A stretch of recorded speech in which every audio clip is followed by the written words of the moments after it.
Ding dong YouTube, welcome back to the channel. I'm the Jobless Coder, and it has been a while since I last put out a video on this channel. Between working this summer job for Statistics Canada and doing coding on the side, as well as going to the gym, it's just been absolutely crazy the lack of time that I've had to do basically anything else. And it seems as though it's about to get a whole lot crazier because I have, at least I think I have, a solution to everything. It would solve just about every issue that I have ongoing in my life right now. Well, maybe not every issue, probably 80 or 90% of the issues that I have. But before I tell you what this solution is, make sure to subscribe to the channel if you're new here. Leave a comment below in case you like the content. So let's begin. The solution that I have come up with is that I am going to be applying for a job in the Canadian Armed Forces. The job in particular that I'm applying for is called Aerospace Systems Information Technician. Now, I know probably what a lot of you are thinking, and you're already writing up a comment in the comments section below. Oh, look at this guy, who does he think he is? Military's gonna eat him alive. He's not gonna survive a day in boot camp. Yes, I am fully aware that that is probably what you're thinking. But before you go making any judgments on whether or not you think I would or would not do well in the military, hopefully you'll hear me out for what it is that I have to say. Because I spent not 1, not 2, not 3, 4, or 5, but a total of 6 full years as a member of the Royal Canadian Air Cadets when I was in high school. Now yes, I am fully aware that the Air Cadets is absolutely nothing like the military. They're two different things. However, you'd be surprised, there's actually a lot of similarities between the two. While the Air Cadets is meant for kids 12 years to 18 years of age, it is still a branch of the Canadian military. It falls under the DND. In Canada, we have what's known as the DND, or the Department of National Defence. It's the sort of umbrella organization that is responsible for all and any military and defense aspects of the country. This includes the military and the cadets, and it includes all three branches, Air, Army, Sea. The way that the military operates here in Canada is that the cadets work very closely together, so it doesn't matter whether or not you're in the Army Cadets or the Air Cadets or the Sea Cadets. The training that you receive is very similar across the board. Yes, well, it may not seem that I'm this big macho military type person that you would expect to be joining the forces. There's a few things you need to consider. The first being that I am young and healthy and athletically fit.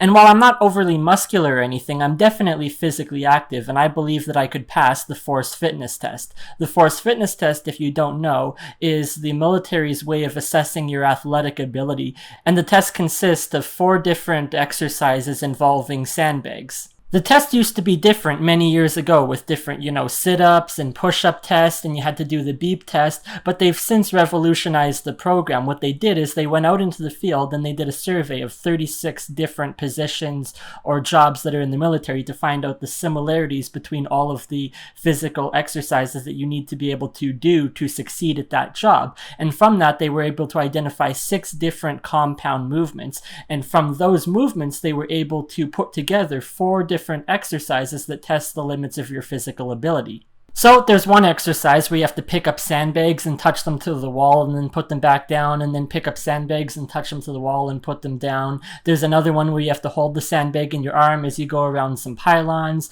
There's another one where you're dragging a pile of sandbags across the gym floor. And the final exercise involves running and then getting on the ground and then standing up and then running and getting on the ground and standing up, and you do that over and over to complete the exercise. Now, most people would assume that the physical exercises that the military demands are extremely hard and only the best athletes in the entire world could compete at them. And you're somewhat right about that, but you're also wrong. It's not something meant to push people out of the program. The forces in Canada allow you to join up to the age of 57, and so the physical activities are designed in such a way that someone who is in their athletic prime at the age of 57 can actually complete them. So me being a 24-year-old, as long as I have the athletic ability of a healthy 57-year-old, there's no reason I can't complete these exercises. Now, on the Forces.ca website, they actually outline the exercises that you need to do in order to pass the test and what you need to do when you go to basic training. And one such exercise is a hike that's 13 kilometers long while wearing combat gear and a rucksack that's filled with like 30 pounds of gear. And so a lot of people, when they see that, they're probably thinking, wow, 13 kilometers, that's such a long distance. There's no way that I could ever achieve that. But I'm just sitting here thinking, it's a matter of perspective. I walk routinely downtown Calgary. It's 9-kilometer hike there from my place on the south side of Calgary and 9 kilometers back. It's an 18-kilometer round trip. And I've routinely walked all over the city, upwards of 20, 30, even 40 kilometers. So when I see this 13-kilometer hike, I think, geez, I can do that. Now, yeah, granted, I'm sure it's not as easy as it would be, if you're wearing full combat gear and it's blazing hot out and you have to carry this massive backpack of 50 pounds of gear in. It's probably not easy, but it's not impossible to achieve. And the other thing you need to consider too is that they're not just going to throw you in out of the deep end and say, okay, day one, we're walking 13 kilometers. It's going to be a progressive step to get there, where you say maybe the first day you walk 3 kilometers, and then the next day you walk 4 kilometers, and then 5, and then 6, and they progressively work you up to the point that you would be able to complete this 13-kilometer hike. Now, one other similarities between the Air Cadets and the Canadian Armed Forces is marching. Now, as far as I'm aware, all of the marching that you do in cadets is virtually identical to what you do in the military, with possibly a few minute differences, here and there. But otherwise, all of the commands, all of the routine, and the regiment is going to be exactly the same. So given that I have the 6 years of prior training in the Air Cadets and have practiced and done the drill command movements, that's already, a step up I have from somebody who, say, for example, dropped out of high school at the age of 17, joined the forces, and they don't have any of that experience before. They weren't in the cadets. They're going to have to learn everything about discipline and leadership and the rank structure and how to properly march if they don't have a previous framework from being in the cadets for that. This is a major decision for me in my life, and you're probably wondering why it is that I'm making this big of a decision. In life, most times you don't make any decisions unless you're pushed by some kind of catalyst, at least not major decisions. And in this particular instance, the catalyst that is pushing this decision of mine is my jackass landlord. Ever since I moved into this place last Calgary, my roommate has told me all kinds of stories about this asshole who has tried to extort him for money. The one time he tried to renovate the kitchen and expected that my roommate would pay for it. He gets mad routinely because we don't have a vacuum cleaner, even though there's no carpets in here. It's all hardwood floor and we've got a broom and a mop and it works. He wants a vacuum cleaner in the place and he expects me and my roommate to pay for it. And all sorts of other things that, it's the landlord's responsibility to cover, but he expects that we have to pay for it out of pocket. And his latest extortion scheme is to twist my roommate's arm by putting him into a situation where he essentially has this impossible ultimatum, a decision to make. He's being stuck between a rock and a hard place. As the options that my roommate has been presented are either 1, you're going to kick out your roommate, me, I'm going to have to leave, I'm going to be kicked out, or 2, the landlord intends to increase the rent by $250, which means that the both of us would have to split that added extra cost, and neither one of us can afford to do that. And the reason for this arbitrary increase in the rent is that for whatever reason, the water bill this year was over $500. It's nearly doubled what it usually is. And the landlord is aware that I have OCD and that I wash excessively as a result of that. And so I am the one who's taking the fall for this. I am the one who's being nailed once again to the cross because I have a mental illness that is not curable. And the landlord is convinced in his mind that this increase in the water bill is because I have increased somehow my washing and cleaning tendencies. What he fails to recognize, though, is that, well, yes, my washing is extremely excessive, and any normal person would say that it's excessive. It is also very calculated and precise, and it doesn't change at all. I follow a very specific routine, and I can guarantee you that within the past month, my routine that I follow to a T has not literally doubled to account for the literal doubling of the water bill. Personally, if you ask me why the water bill is higher, it's because of the garden hose on the outside of the building. The tenants who just recently moved in upstairs run the garden hose here to water the grass 8, 9, 10 hours a day. All day long it's running. And I know this because it's just outside that window there and I can hear it running.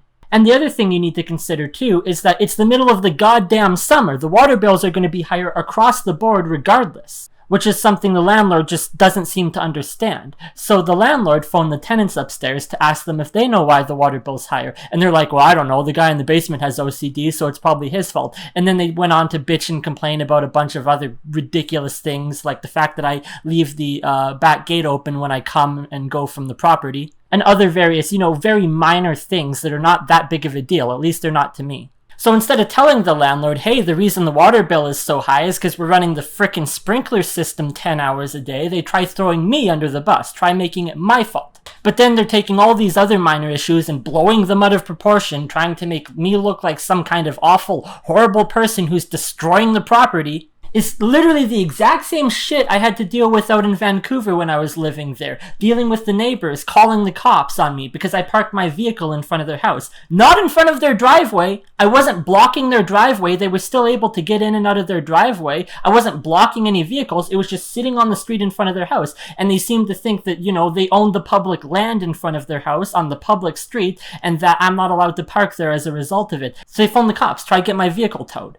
So this is why I throw my hands up in the air sometimes, and I just feel like giving up. Like, I don't give a shit. I don't care anymore. Because, number one, you're not going to please everyone. In my particular instance, I can't seem to please anyone. Everyone is always bitching and complaining. There is not one goddamn person on this earth who is not bitching and complaining about something or just the fact that I'm alive. But the landlord is too stupid to realize some of the reasons that the water bill might be over $500. He's convinced it's my fault, and he's trying to extort my roommate to get me kicked out by arbitrarily increasing the rent if I don't leave. Because the $250 increase to the rent is just about the exact amount that the water bill is over the average of what it usually is. So, when we go into the fall and winter time, and then the water consumption goes back down, and the price of water goes back down because it's no longer the summer, the rent's still going to be at that higher price. He's still going to be recuperating that extra dollars earned at mine and my roommate's expense. And my roommate doesn't want to kick me out. I cause all kinds of stress in his life with the various OCD tendencies that I have, and he doesn't like it. But at the same time, we're also friends. And, he can't afford to live here on his own. Or if he does live here on his own, it's going to be very hard on his budget. So he doesn't want to kick me out because then he's going to be responsible for the full cost of rent or try and find somebody else to move in after I've left. So for him, his rent is going up regardless. Either A, I stay and the roommate increases the rent on the both of us, which neither one of us couldn't afford, or I leave and then he's going to have to pay my half of the rent because I'm no longer living here. Now, the landlord, when I first moved in, because he works for some tech company out in Richmond, BC, he actually said that he might try and help me get a job. And so I was like, okay, this is a great opportunity. I can move in with my friend and live in Calgary, and maybe the landlord can help get me a job. Well, that didn't seem to go anywhere. There was a full month after living here before I even heard a single word from the landlord regarding anything. And then he just sent me an email one day telling me that he's got some connection that might be able to get me a job and to phone this number and send him an email. So I phoned the number and I left a message and I emailed the guy and I had a response. And then I didn't hear anything back. That was the end of it. And I haven't heard a single thing since. And since then, he's been absolutely convinced out of his mind that I'm just some lazy bum sitting on the couch injecting heroin and smoking crack. I've got my thumb up my ass and I'm not doing anything productive. Meanwhile, my roommate who's actually living with me, he sees the dedication and he sees the drive that I have and the willingness to succeed. Every single day, I'm applying to more jobs, and every other day, I'm interviewing for more jobs and talking with recruiters, and every other day, I'm getting yet another email in my inbox, a rejection here, rejection there, rejection everywhere. I think my email inbox is now up to 600 positions at more than 500 companies in the past 2.5 years that I've applied to and been rejected. And the number just keeps going up. At the very moment, it seems the only jobs that I can manage to get for any period of time are these temporary government contracts, working for Elections Canada in 2019, working for Statistics Canada over the past month and a half. And now that we're going to be going into another election 33 days from now, it looks like I might actually have another opportunity to work for Elections Canada again. But it's this temporary job that if I could manage to do it, it's over in a matter of weeks or a month at the very most, and then I'm right back to being unemployed. And so I need a solution that's a long-term fix for this, that's not going to have me unemployed every month and a half. And I find it wholly ironic that the only types of jobs that I can seemingly manage to get within the past couple years are these temporary government contracts. It's ironic because I'm extremely anti-government and I'm extremely anti-authority and I'm basically anarchist, and yet I end up working for these people.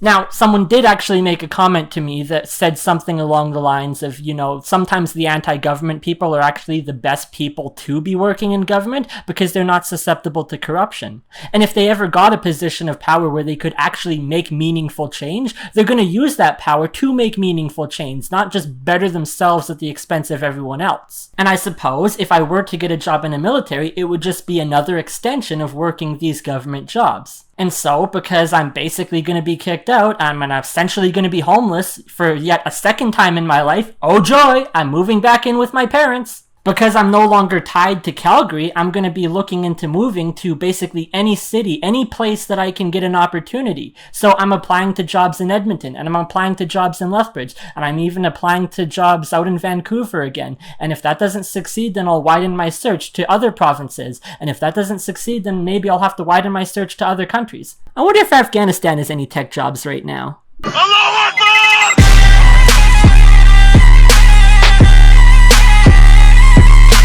Because something has to click. Something eventually has to click. Someone somewhere has to see value in the talent that I have and want to hire me. Because I refuse to believe that there isn't a single company on the face of this goddamn earth that I wouldn't succeed at, that I wouldn't be valuable to them. And so I reached out to a friend that I have in Lethbridge. This is somebody that I met during my 3 years in university. He works at one of the radio stations in Lethbridge, and I asked him if he was aware of any positions or openings for tech jobs in Lethbridge. And so he sent me this job posting as a tech consultant working for the military, and he asked how I felt about working for the military. I gave this job posting a look, and I gave it some thought, and the more I thought about it, I was like, actually, this is bloody damn brilliant. This might actually be the perfect job for me because of my past experience with the Air Cadets and having 2 pilot's licenses. There's virtually no reason that I can think of that I wouldn't qualify for this job. And so there was this phone number at the bottom of the application that I needed to call because the link to it was broken.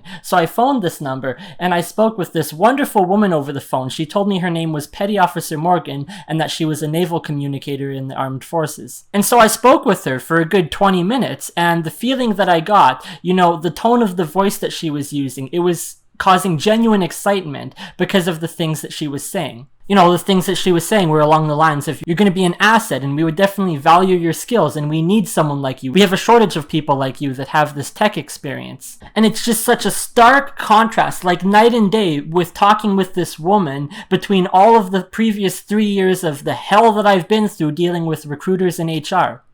Being ghosted by recruiters, we don't want you here, your skills are garbage, they're trash, we found somebody better, try again later. And it's just negative, negative, negative, negative, and people wonder why I'm so goddamn mad at the world. You try going through 3 years of psychological torture. See how it affects you.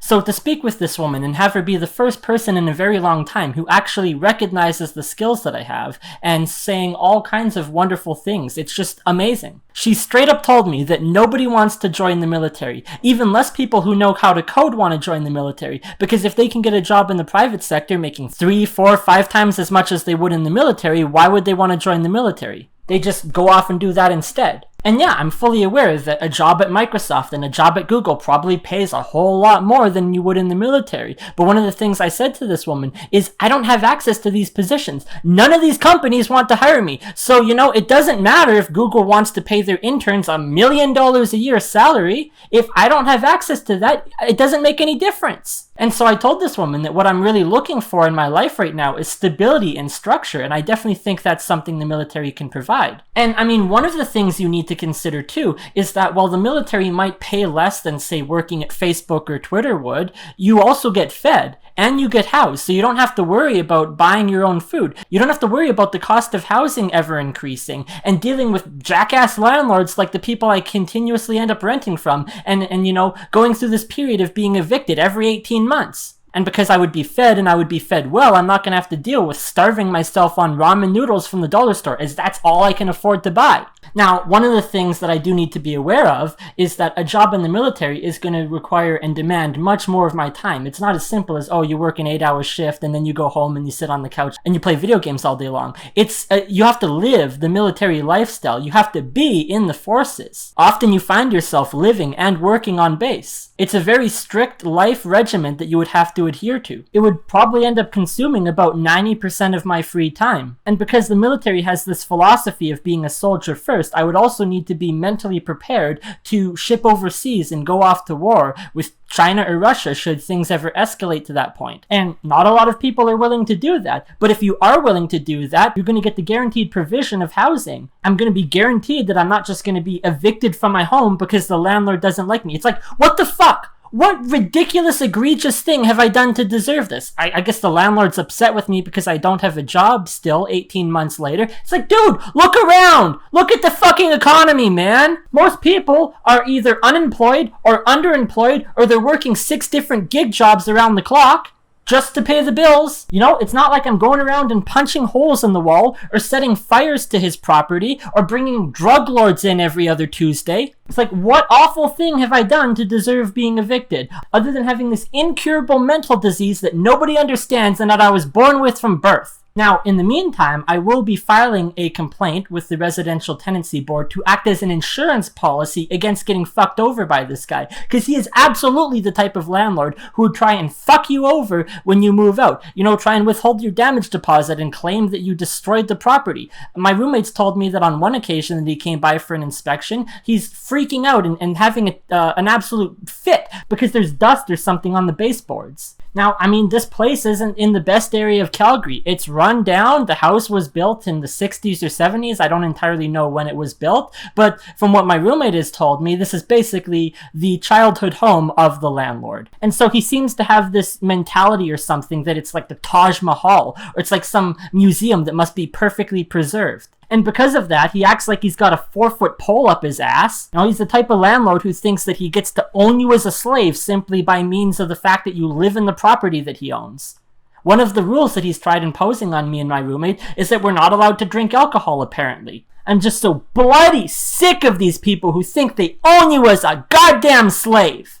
And he doesn't seem to understand or care that this is Forest Lawn in Calgary, literally the most run-down shithole of the entire city. Half of the houses in this area are drug houses with 15 people sleeping in them, and garbage strewn all throughout the front and backyard. And so, if he kicks me and my roommate out, or I leave and then my roommate leaves because he can't afford to live here on his own, you know, the landlord's basically just shooting himself in the foot. From what I understand, from what I've been told, this place was a revolving door of people before my roommate came in, so it'll probably go back to being a revolving door of people when we leave. And the landlord can deal with whatever deadbeat junkie moves in after we're gone. Because I can guarantee you he's not going to find a better tenant than my roommate and I. I mean, my roommate doesn't want to kick me out. He wants to see me succeed. He understands that I have no other place to go. I guess I'm going to have to move back in with my parents, which is bloody depressing as all hell. So, you know, in the meantime, I'm doing this application for the military, and one of the first stages in applying for the military, they have you do what's known as an aptitude test, which is a generalized IQ test if you've ever done those before. So there's going to be various different questions of, say, pattern recognition, where they have 4 different patterns, and you're supposed to recognize and identify the rules between the patterns, and then they'll have different options, and they'll say, what's the next shape in the pattern? And then you have to select that. Or another one that I've seen is where they'll have a box, but the box is flattened, and then you have to try and in your head visualize the construction of this box, and then they've got like 4 different pictures of what it would look like when it was folded up, and you have to do that in your head. There's also a bunch of different math questions that you have to do in your head, mental math. You're not allowed to use a calculator.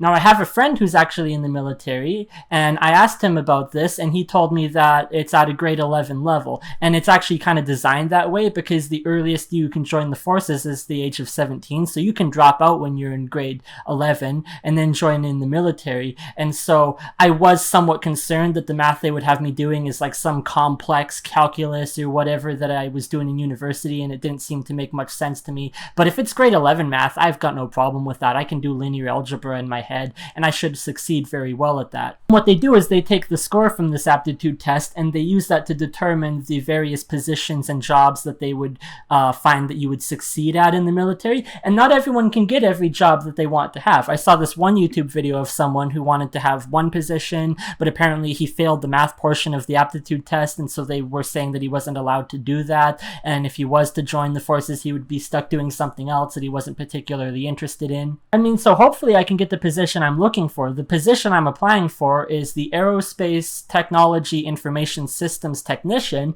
or better known as ATIS Tech. And from what I've seen of it, it actually looks quite exciting. Like, I would really enjoy doing this. The way that the military operates is that regardless of your age, regardless of your rank, regardless of your prior experience or the job you're applying for, every single person, regardless if you're Air, Navy, or Sea, has to go through the exact same training at a facility known as the Mega in Quebec. It's a 10 to 12 week basic military qualification course that takes place at this maximum security facility that is essentially like a prison that you opt into going to. So, while this woman was describing this to me over the phone, I was like, oh, that sounds just like summer camp. And she was like, yeah, no, it's not really summer camp. But then I was thinking afterwards, I don't know if she was actually ever in the Air Cadets herself. So when I said summer camp, perhaps she had this vision in her head where I'm imagining, you know, kids summer camp. Today we're making friendship bracelets. No, that's not what I'm envisioning when I think of summer camp. I'm thinking cadet summer camp, where you get up at 5 in the morning and then go for a run, and then you have breakfast before you spend 4 hours in a classroom studying the uniform, and then you have lunch before you spend another 6 hours doing physical activity. The entire day is outlined down to the minute, and there's hardly any free time. You are required to march every single place on the base, and everything is yes, no, and thank you, sir or ma'am. Your rooms get inspected every single day, and it's a very specific process that you must follow for making your bed. If there's any minute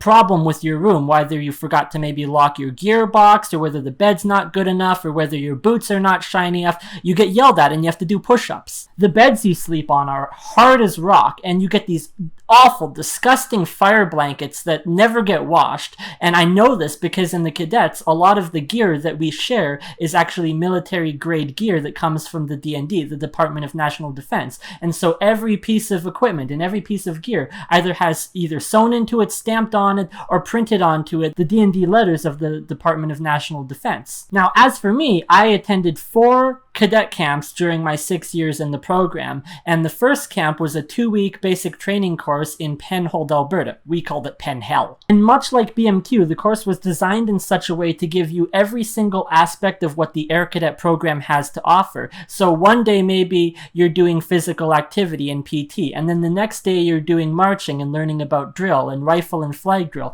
and then the next day you're learning about the uniform, and then maybe the day after that you spend some time playing musical instruments, and then the next day they're going to take you out to the gliding field and you're going to get to go flying in airplanes. The next course I took was a 3-week summer camp, also held in Penhold, and it was the basic leadership training. And then following that, I had a gap summer where I didn't do any cadet camps. Before going into my 4th year of cadets, I spent a 6-week training course out in Gimli, Manitoba for my pilot's license. And it was tough. It was absolutely no walk in the park. Very long, 12, 13, 14-hour days, spending 6 hours in the morning in the classroom learning about every aspect of aviation air law, the physics of air and motion and airplanes, navigation, meteorology. And yes, it was absolutely death by PowerPoint, if you could call it that. And the flying part wasn't much easier either. Being outside in the blazing 35-degree heat all day long, pushing around on the grass strip, 600-pound airplanes with 300 pounds of human in them,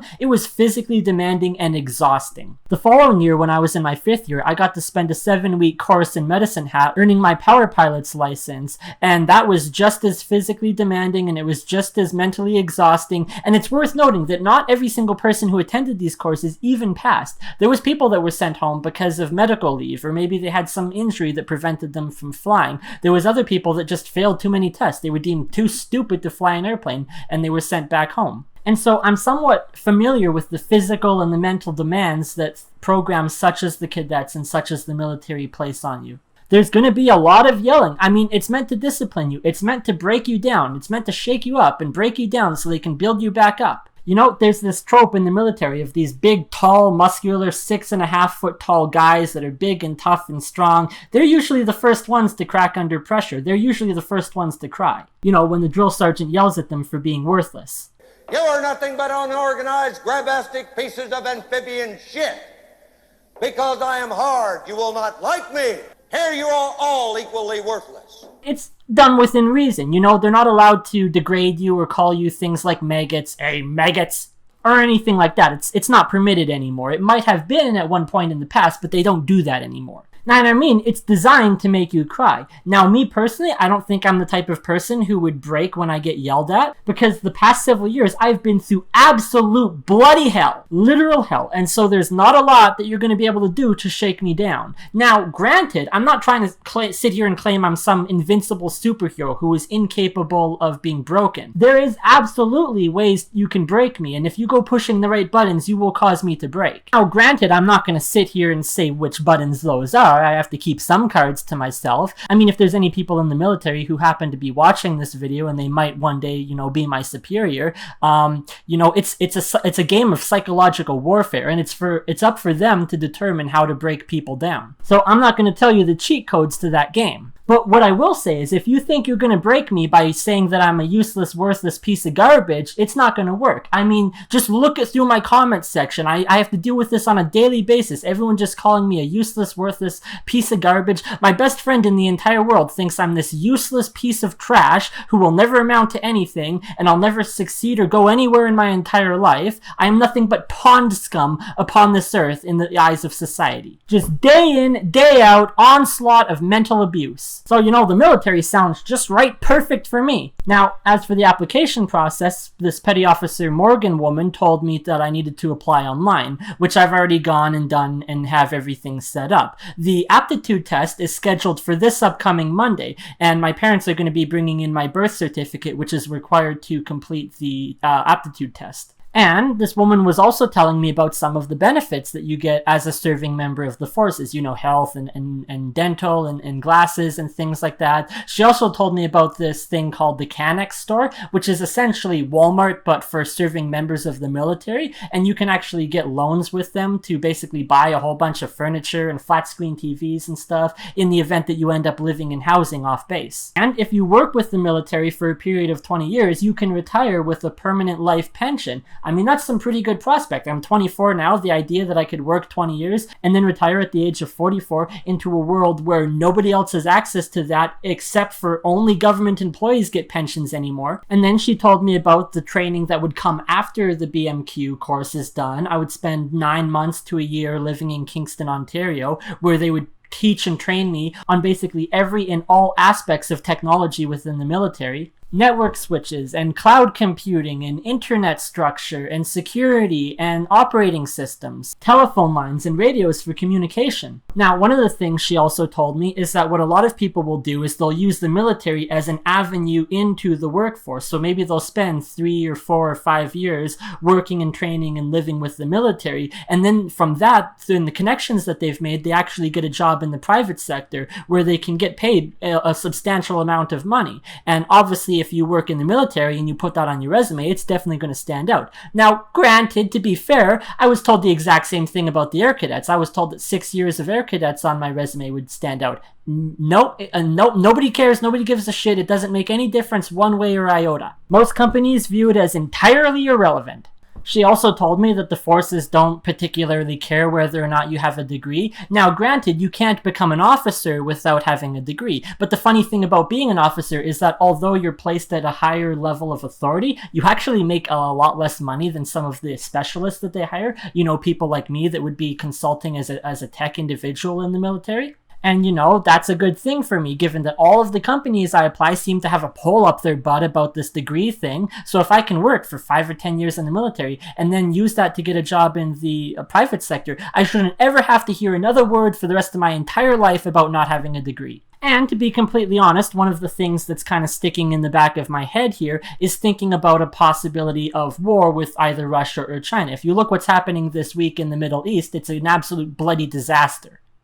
And apparently the CCP, the Communist Party of China's official propaganda network, has put out a statement where they said when, not if, but when we invade Taiwan, the US is not going to have your back. And they're using the US withdrawal from Afghanistan to prove their point. And if China invades Taiwan, it would be an instant declaration of war that would likely result in the major powers around the world having to go into Taiwan and defend the country, especially if the US is either incapable or unwilling to do it. You're going to have other countries like Canada and like Britain and like a bunch of European countries going to war. It will be World War III. Now, I mean, Canada, as far as I'm aware, does not have a draft, but if shit hits the fan, I mean if shit really hits the fan, and this thing escalates to the point that it could reach full-scale nuclear warfare, they might have to reinstate the draft, and it will be one of those situations where the entire world is going to burn if you don't go to war, so you're going to be going to war. It'll be one of those situations where they need all hands on deck. So, you know, I might end up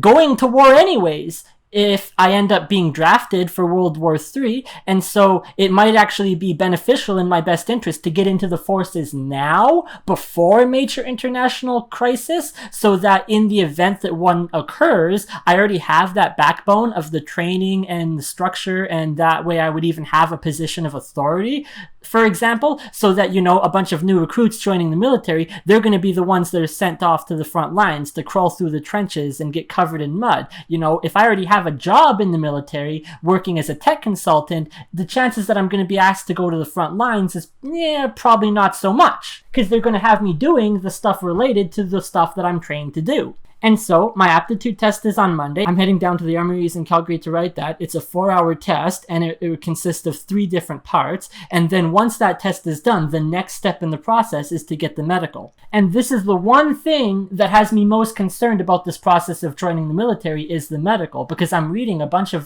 different things that people have posted on Reddit about, you know, various reasons that they're not allowed to join the forces. Now, obviously, some things make sense. If you're paralyzed from the waist down and you're stuck in a wheelchair, the forces really don't want you, because they're not going to send you off to war on the front lines of some uneven battlefield that's treacherous terrain and you're in a wheelchair. That's not going to happen. So that is obvious, but there's also other reasons that you can be denied for joining the military. I found this one guy who was complaining to CBC News because they denied him the ability to join the forces due to his general anxiety disorder that he was diagnosed with as a mental illness. Now, me personally, I don't even think that general anxiety disorder is an actual mental disorder, because unlike other illnesses such as bipolar or such as OCD that have a manifestation of rituals that you must follow or things that it causes you to do that you might not have control over, general anxiety disorder is just like, hey, I'm really anxious all the time and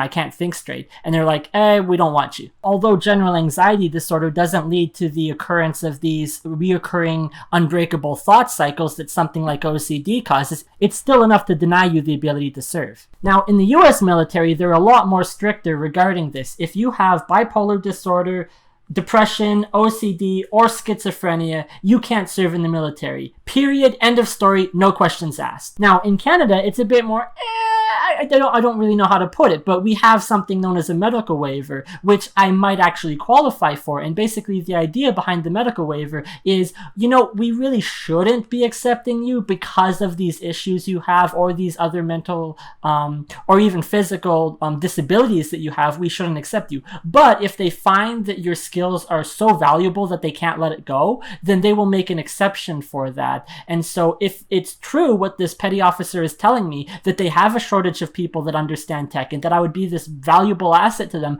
it's possible that they could make an exception in my particular case. Whereas this other guy that applied who had general anxiety disorder, maybe he didn't have the skills or whatnot, and they're just like, we're not going to even bother to train him. Whereas I already have like a large backbone of training in the tech sector.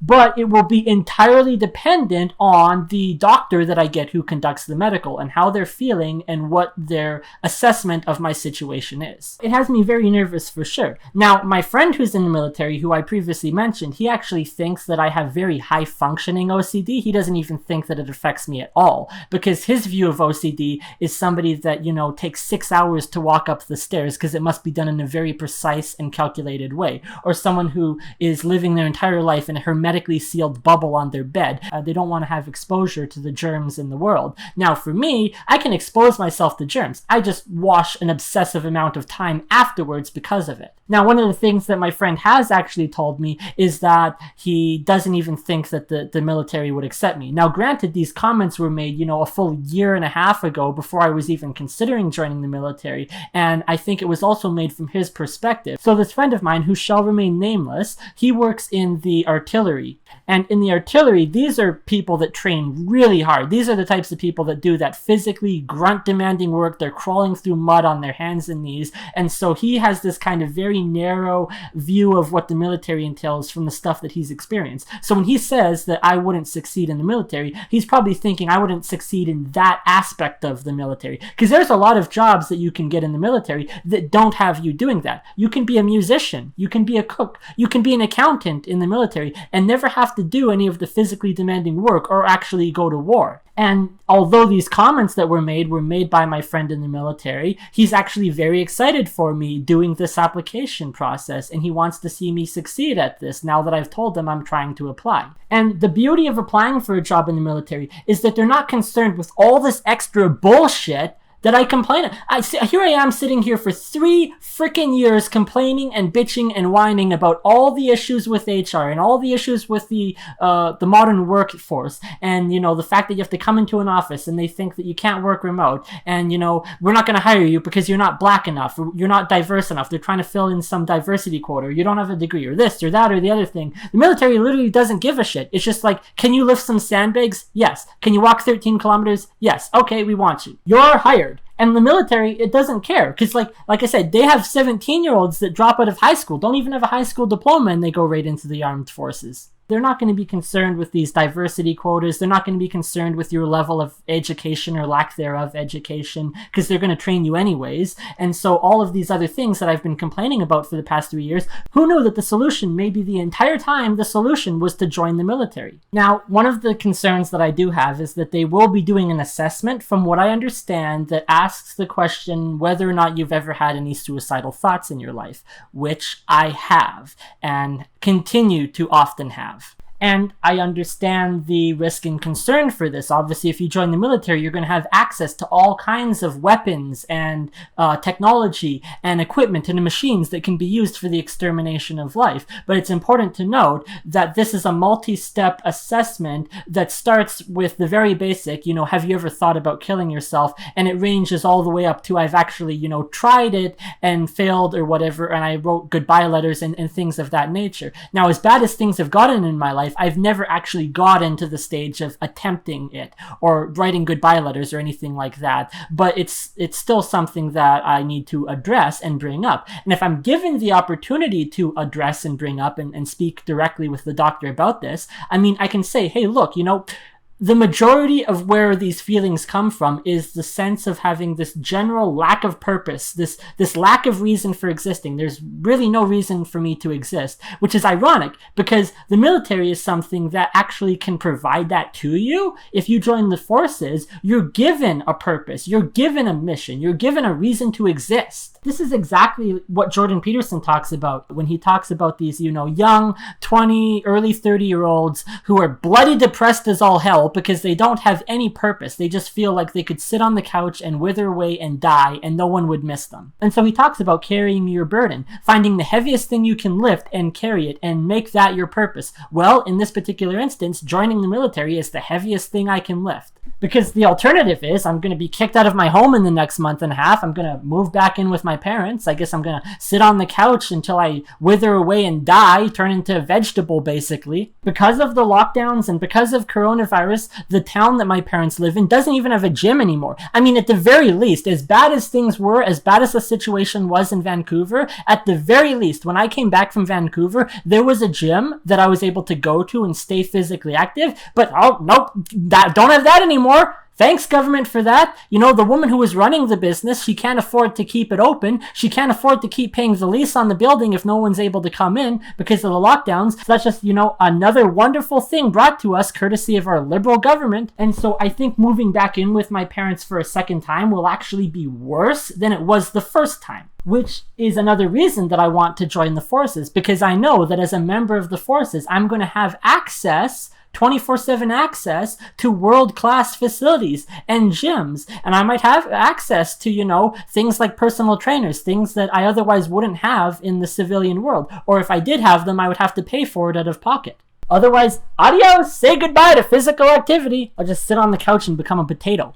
And I mean, in terms of training and growing your muscles, the military feeds you, and they feed you very well, somewhere in the range of 4,000 calories a day, which is definitely that amount of calories that you need for bulking. In terms of sleep, yeah, it's a little bit more questionable. I mean, you go to bed at 10 o'clock at night, and they get you up at 5, so that's 7 hours of sleep. The recommended amount is, 8 or 9, and I typically sleep 3. So if I can start to get some of this structure and routine back into my life, it could be for the beneficial to me. Now, it will make life a lot more complicated, as I will have to dedicate virtually 100% of my time towards doing this, which means I'm not going to have time to film, edit, and produce videos for YouTube. I'm going to have even less time to work on video games and websites and other personal projects, making art and doing other hobbies and things of that nature. My life will become train, eat, sleep. Train, eat, sleep, train, eat, sleep, and go to the gym. From what I understand, the 10-week basic military qualification course in Quebec is very long and very exhausting. They run you all day long. They wear you out of your energy,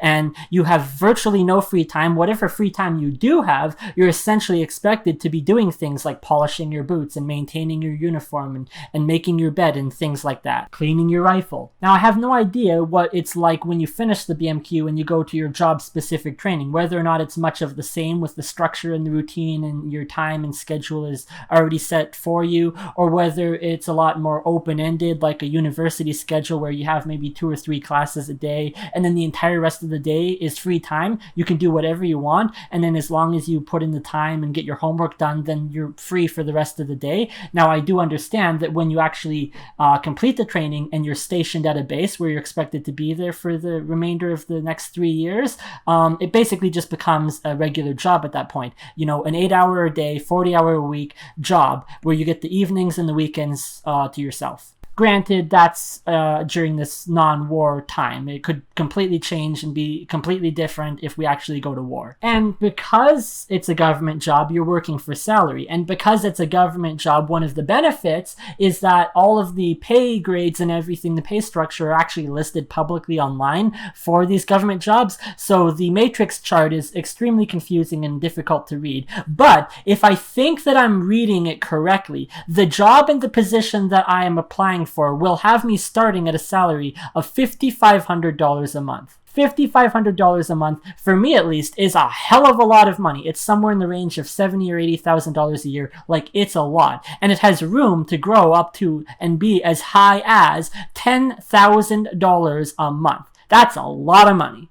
That would make me really, really happy. And I'm not saying that I would ever, progress beyond that, but as far as I understand, the highest pay that you can achieve in the military is for the position of lieutenant general, and I think it's somewhere in the range of $25,000 a month. So that's like, the top of the food chain, cream of the crop.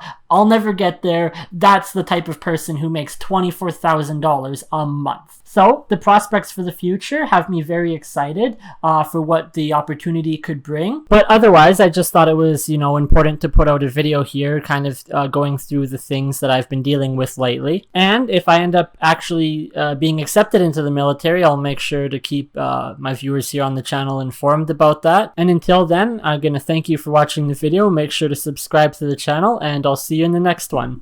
Bye.